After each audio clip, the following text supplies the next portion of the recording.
Now, in this episode, I want to look into evidence if these could have been fertility temples. If we're looking at a typical fertility temple, what kind of symbols, artifacts, architecture, etc. are we looking for? So first and foremost, of course, we're looking for symbols of fertility. So we're looking at figures that female figures, but also phalluses that show us fertility. We're also looking at a promotion of feminine energy, because obviously fertility is very much tied also to feminine energy, and is also, as it's tied to feminine energy, connected to water, the use of water, water being on site, water rituals, etc. And then we're looking at a lot of practices and rituals around fertility. Now let's start with Malta, with the architecture. So the architecture is very specific. These Maltese temples, they are all built exactly the same, and you cannot really find this architecture anywhere else in the world. You find similarities, but not exactly the same. So you always have in the Maltese temples, you have a clover shape basically. So you have a main apsis that's going to an altar, and then off the apsis you have these round rooms that are 4 of them basically, always 2 that are opposite to each other, and then there is another set. So you have in the whole temple construction, there are no sharp corners and no squares. There's only circles. And when you look at how the energy moves in these temples, you find everywhere the figure 8 movement. Now, the figure 8 movement obviously is a symbol that talks about regeneration, that talks about infinity.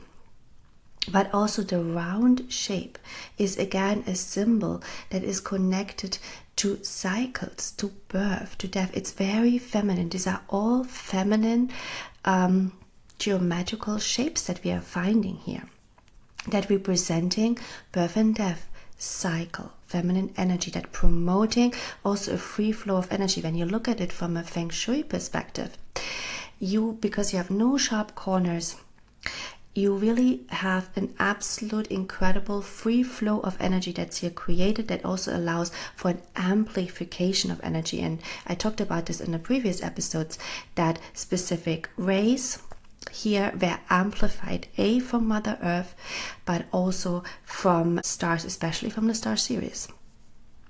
Now, there is also archaeology has made some connections that potentially some of these chambers within the temples, they knew they could be closed off, so they were very dark, they were very private, and that could have been birth chambers,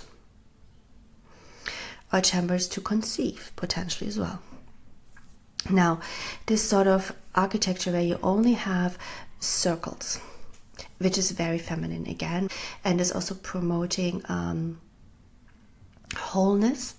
You find this in, for instance, Newgrange in Ireland. You also find this in Orkney Islands in Great Britain or Scotland. Now, secondly, let's look at figurines. And indeed, there are many figurines that have been found in these temples that are either phalluses, or we have some really famous Venus figurines. So again, very feminine energy, promotion of fertility. And then we have these really interesting large statues that have very large hips. They have no head, so they actually have no gender. And these last statues, there is a lot of discussion about who is this? Is this the temple builders? Now, to me in the Akashic records, the temple builders do not look like these statues. To me, these statues are rather a representation of actually the Holy Trinity of creation, especially because they have no gender. Because when we look at the Trinity of creation, you have the feminine, masculine, but then it also comes together as oneness. So the Trinity of creation, really, what you have when you have fertility temples, you are working with the codes of creation. Again, creation splits off later in feminine and masculine, but overall you're working here with oneness. And this is what these statues represent. Also, the Akashic records are saying they have very specific measurements, so it would be really interesting to investigate actually in the body measurements, because this should be numbers that are, again, are really important dimensions. Now, the next point is water.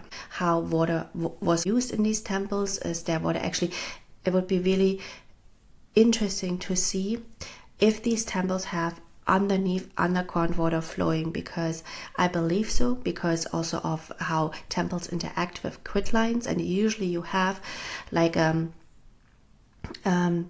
geometrical anomaly underneath temples.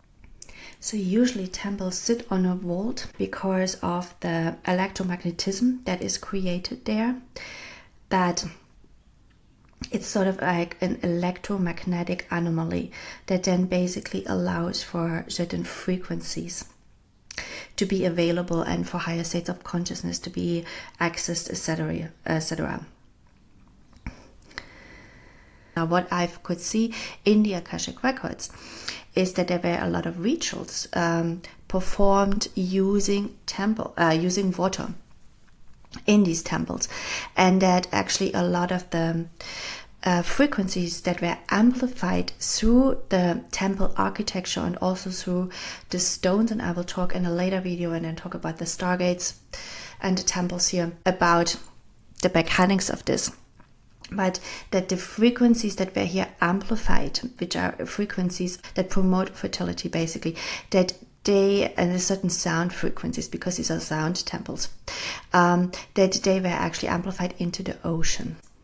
Now, in these fertility temples, a very specific group of priestesses worked and practiced here.